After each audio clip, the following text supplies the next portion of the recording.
Ahoj, je mi už nějaký ten pátek a to moje břicho už není to, co bývalo. Takže jsem se rozhodl, že s tím začnu něco dělat. Je nás víc, co začínáme tvrdě cvičit. Budeme chodit, běhat, dělat kotrmelce, sklapovačky, sedilehy, zdravě jíst. Prostě se budeme snažit s pomocí našich olympijských sportovců dosáhnout takzvaného sixpacku, neboli český pekáče buchet.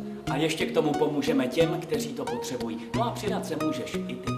Výzva Pekáč Buchet 2015 má pomoci dětem v nemocnici na Královských Vinohradech. Tady přesněji dětskému oddělení kliniky popáleninové medicíny.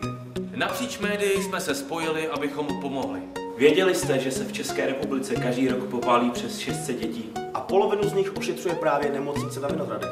Nejčastější příčinou jsou opařeniny, způsobené rychlovarnou konvicí nebo fritovacím hrncem a podobně. A většinou za to můžou rodiče, kteří nevěnují dětem dostatečnou pozornost.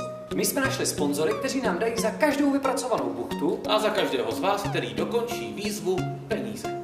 Ty potom odevzdáme kapce Naděje, která dá 100% z výtěžku dětskému oddělení.